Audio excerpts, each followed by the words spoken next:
हर नदी की अपनी कहानी है और उनके किनारे बसी जनजातियों की अपनी संस्कृति। ऐसी ही एक नदी है गंडकी।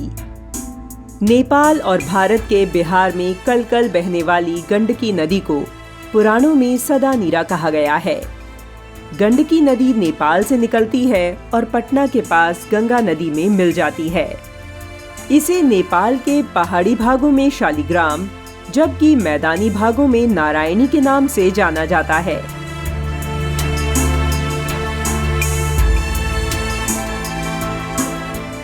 हिंदू धर्म ग्रंथों में इससे जुड़ा अत्यंत रोचक प्रसंग है। मान्यता है कि तुलसी देवी, जो जालंधर की पत्नी थी, उन्होंने ही गंडकी का रूप धारण किया था। विष्णु और भागवत पुराण में लिखा है कि मां लक्ष्मी की वंशज देवी तुलसी ने भगवान विष्णु को शालिग्राम पत्थर बन जाने का श्राप दिया था,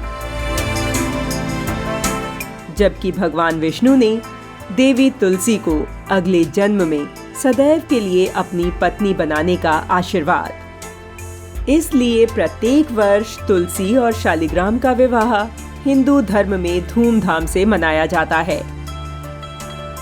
ऐसी मान्यता है कि जिस घर में शालिग्राम का पूजन होता है, उस घर में लक्ष्मी का सदैव वास रहता है। वास्तव में गंडकी नदी काली नदी और त्रिशूली नदी के संगम से बनी है। इन नदियों के संगम स्थल से भारतीय सीमा तक नदी को नारायणी के नाम से जाना जाता है। महाकाव्य महाभारत में इसे गंडक कहा गया है। ततः सह गंडकाना छुरो विदेहाना भारत ऋषभ विजित्यालपेन कालीन दर्शनान जयत प्रभुः।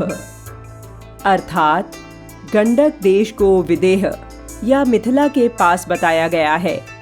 वर्तमान में यहाँ गंगा गंडक के संगम के समीप हाजीपुर बसा है। पुराणों में इसे गंगा की 7 धाराओं में से एक धारा माना जाता है। हिमालय की धौलगिरी के एकमात्र पर्वत नारायण से सप्त गंडक स्थान पर प्रकट होकर मुक्तिनाथ, भैरहवा आदि में प्रवाहित होती हुई यह गंडकी सोनपुर, पटना के पास गंगा नदी में समाहित हो जाती है।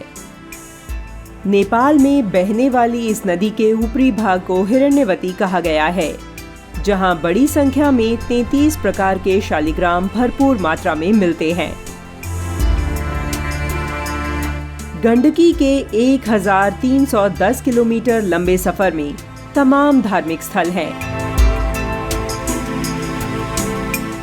इस नदी में महाभारत काल में हाथी और घड़ियाल का युद्ध हुआ था, जिसमें हाथी की गुहार पर भगवान कृष्ण ने पहुंचकर जान बचाई थी।